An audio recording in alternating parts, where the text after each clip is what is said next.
Do you want to subscribe to our channel before traveling the mountain of knowledge? Don't forget to click on the bell. Let's start.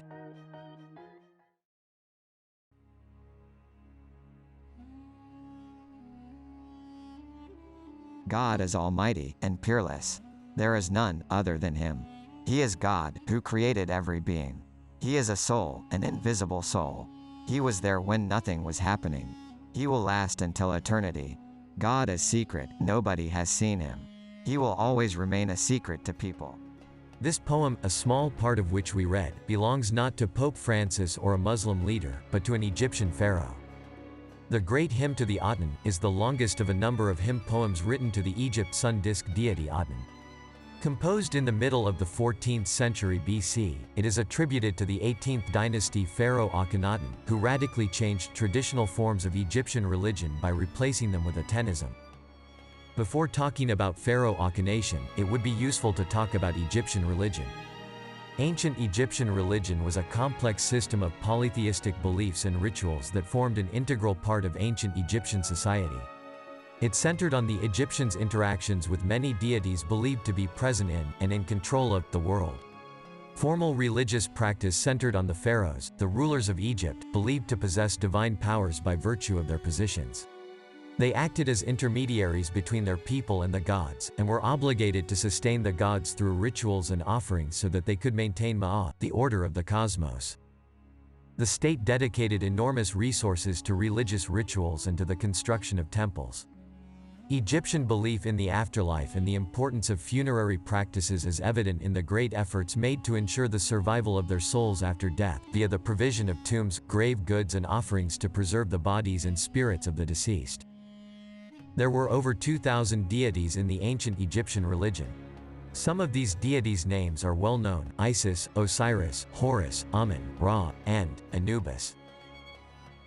But a pharaoh would completely change this entire system of religious beliefs for a short time. It would bring down 2,000 different gods to a sun god.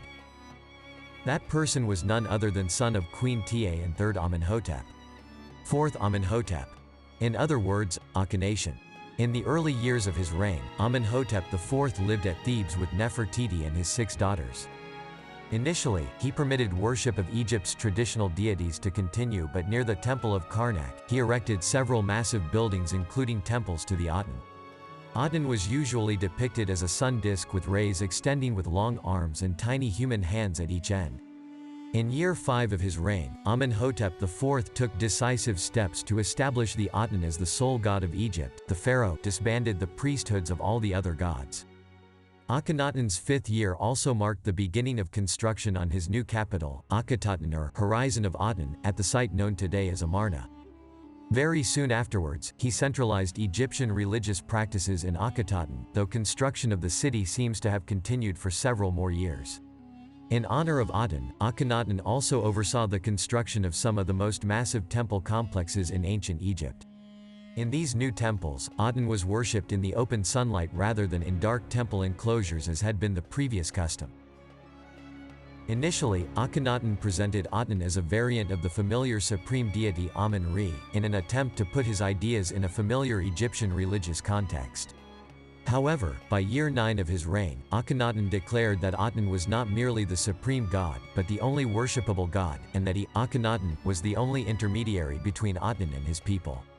He ordered the defacing of Amun's temples throughout Egypt and, in a number of instances, inscriptions of the plural gods were also removed. The name of Akhenaten's beautiful wife was Nefertiti. Nefertiti's name can be translated as "the beautiful woman has come" in ancient Egypt. With her husband, she reigned at what was arguably the wealthiest period of ancient Egyptian history. Some scholars believe that Nefertiti ruled briefly as Neferneferuaten after her husband's death and before the accession of Tutankhamun, although this identification is a matter of ongoing debate. Nefertiti also appears, both beside the king and alone, in actions usually reserved for a pharaoh, suggesting that she enjoyed unusual status for a queen. Early artistic representations of her tend to be indistinguishable from her husband's except by her regalia, but soon after the move to the new capital, Nefertiti begins to be depicted with features specific to her. Also, a letter thought to be written by Nefertiti is still very popular in the world. In the letter she wrote to the Hittite ruler after the death of his husband, she requested a husband. The letter reads, "My husband has died and I have no son. They say about you that you have many sons. You might give me one of your sons to become my husband. I would not wish to take one of my subjects as a husband. I'm afraid." Following Akhenaten's death, his groom Tutankhamun came to the throne. Tutankhamun was only 9 years old and died at the age of 18. Within a decade, a comprehensive political, religious and artistic reformation began promoting a return of Egyptian life to the norms. Much of the art and building infrastructure created during Akhenaten's reign was defaced or destroyed in the period following his death, particularly during the reigns of Horemheb and the early 19th dynasty kings. Stone building blocks from Akhenaten's construction projects were later used as foundation stones for subsequent rulers' temples and tombs. His name excluded from the king lists.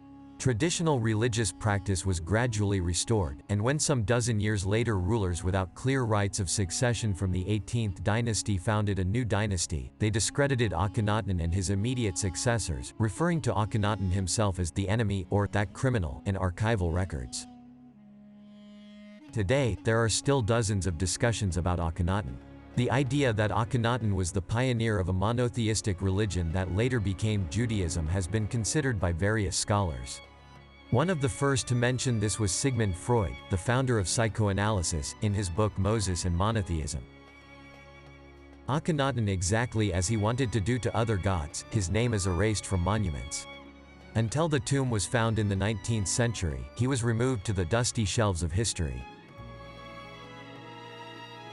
My next video will be about fluoride in toothpastes. Is it harmful to health? When can fluoride be harmful? Stay tuned.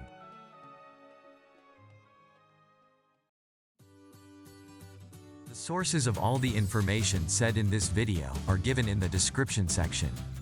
Please comment to make corrections or additions. If you still have not subscribed, you can subscribe and like the video.